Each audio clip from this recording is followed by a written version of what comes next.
क्या है आयुर्वेद? आपके किचन में रखे हुए कुछ गरम मसाले, या धोती कुर्ता और तिलक लगाकर पेड़ के नीचे दवाइयां बांटता हुआ कोई झोला छाप डॉक्टर, या आयुर्वेद के नाम पे सड़क के किनारे तंबू लगाकर दवाइयां बांटता हुआ एक पाखंडी, या बिना रिसर्च के लिखी गई कोई देहाती किताब? अफसोस की बात है कि हम में से अधिकतर लोग यही मानते हैं और यही जानते हैं, और इसी चूक का परिणाम है कि आज हमें यह दिन देखने को मिल रहा है। और साथ ही मैं आपको सचेत कर देना चाहता हूं कि अगर अब भी हम ना सुधरे, हम आयुर्वेद को नहीं जाने, नहीं पहचाने, तो मुझे नहीं मालूम कि आयुर्वेद का क्या होगा, लेकिन मानव जाति का पतन तो मैं निश्चित रूप से देख रहा हूं। और जो लोग मेरी इस बात से इत्तेफाक नहीं रखते, वो अपनी क्वालिटी ऑफ हेल्थ और क्वांटम ऑफ लाइफ को कंसिडर करें। साधनों के अभाव में हमारे बड़ों में से अधिकतर लोग 100 वर्ष की आयु तक पहुंचते थे। ये वो आयु है जिसकी आज हम साधन संपन्न होने के बावजूद भी कल्पना तक नहीं करते। और मैं एक बात आपसे पूछना चाहता हूं कि ये जो मॉडर्न साइंस है, ये किस तरह का इलाज कर रही है?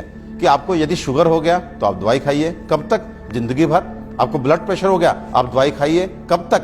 जिंदगी भर। आपको थायराइड हो गया, आप दवाई खाइए, कब तक? जिंदगी भर। आपकी किडनी खराब हो गई, बदल दीजिए। आपका लिवर खराब हो गया, बदल दीजिए। आपको गांठ हो गई, काट डालिए। ये किस तरह की चिकित्सा है? और ये चिकित्सा नहीं, ये केवल सिम्टम्स को दबाना है, क्योंकि ये बाहर से आपको नॉर्मल रीडिंग देते हैं, शुगर ठीक है, ब्लड प्रेशर ठीक है, लेकिन अंदर बीमारी अपना काम कर रही है। 15 साल बाद आपकी किडनी खराब। किससे? शुगर से, ब्लड प्रेशर से। आज का नर्वस सिस्टम खराब, आपकी आंखें खराब, आपको ये कॉम्प्लिकेशन, आपको ये कॉम्प्लिकेशन। तो ये इलाज है या एलोपैथ का काला पर्दा?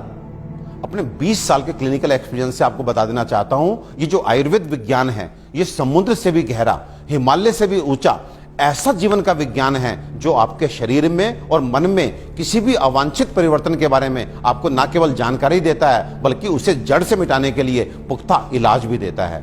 और मुझे एक बात समझ में नहीं आती, आप ऐसे विज्ञान को क्यों नहीं जानना चाहते जो आपको कभी शुगर, ब्लड प्रेशर, थायराइड और अनेक तरह की प्रॉब्लम्स आने ही ना दे।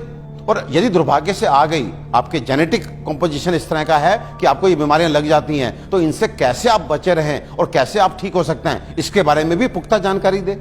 मित्रों, आयुर्वेद सबसे पहले स्वस्थ स्वास्थ्य रक्षण के लिए आपको ऋतुओं के हिसाब से आपको क्या खाना चाहिए, क्या पीना चाहिए, किस तरह की जीवनचर्या आपकी होनी चाहिए, ये सब सिखाता है। और उसके बाद अनफॉर्चुनेटली यदि आप बीमार पड़ते हैं तो यहाँ पर लाखों दवाओं का वर्णन है, जिसमें आपकी काष्ठ औषधियां यानी कि जड़ी बूटियों से बनी औषधियां, आपके मिनरल्स यानी कि खनिजों से बनी औषधियां, रस औषधियां, इतनी सारी औषधियों का वर्णन है जो आपके उन बीमारियों के लिए भी आपको इलाज देती हैं, जिसमें आज का मॉडर्न साइंस जो है अपने हाथ खड़ा कर देता है। आज फैली किसी भी विषाणु जनित बीमारी के लिए वेंटिलेटर्स का इंतजाम मॉडर्न साइंस करता है। केवल किस लिए?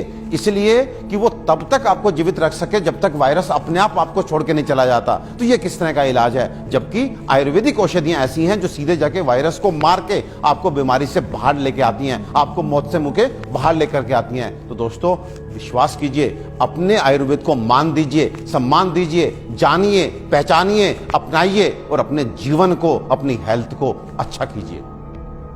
आयुर्वेद का इलाज ना तो धीमा है और ना ही लंबा, बल्कि यह रोगों को जड़ से खत्म करता है। आधुनिक सर्जरी दुनिया को आयुर्वेद की ही देन है। आचार्य सुश्रुत को सारा संसार निर्विवादित रूप से शल्य चिकित्सा का जनक मानता है। आयुर्वेद में उन बीमारियों की भी सफल चिकित्सा हो सकती है जिन्हें आधुनिक चिकित्सा विज्ञान लाइलाज मानकर आजीवन रोगी को दवाएं खिलाता रहता है। आयुर्वेद आपके और आपके बच्चों के लिए सुरक्षित है। आयुर्वेद अपनाएं।